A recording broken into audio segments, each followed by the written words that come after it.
প্ৰথমতে আজিৰ দিনটোত বাইদেউক প্ৰথমতেই শ্ৰদ্ধাঞ্জলি জনোৱাটো মোৰ কৰ্তব্য আৰু সদৌ অসম ছাত্ৰ সন্থাৰ ধুবুৰী জিলা সমিতিয়ে কেন্দ্ৰীয়ভাৱে গৌৰীপুৰত যি মৃত্যুঞ্জলি শ্ৰদ্ধাঞ্জলি অনুষ্ঠান পাতিছে তাৰ বাবে মোৰ খুবেই ভাল লাগিছে আৰু মই তেওঁলোকক ধন্যবাদ জ্ঞাপন কৰিছোঁ।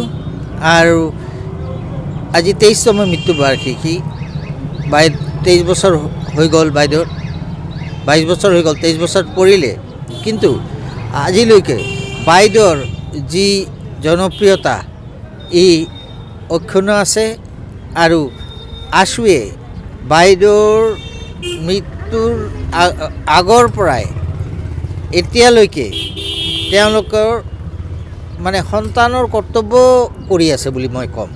গতিকে আশুক মই ধন্যবাদ জ্ঞাপন কৰিছোঁ। আৰু আজিৰ দিনত মই বাৰে বাৰে কওঁ যে বাইদেউ আমাৰ আইডেণ্টিটি, আমাৰ সংস্কৃতিৰ পৰিচয়, আৰু আশুৱে এই আমাৰ সংস্কৃতি ৰক্ষা কৰি আছে বাইদেউৰ শ্ৰদ্ধাঞ্জলি অনুষ্ঠান, বাইদেউৰ অনুষ্ঠানবোৰ পাতি।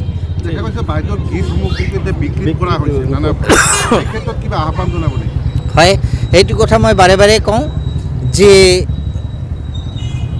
আমাৰ আইডেণ্টিটিক আমি বিকৃত কৰিব নালাগে। বাইদেউৰ গীতবোৰ আমাৰ আইডেণ্টিটি, গতিকে নতুন প্ৰজন্মই এইটো উপলব্ধি কৰিব লাগে, শিল্পীসকলে এইটো উপলব্ধি কৰিব লাগে।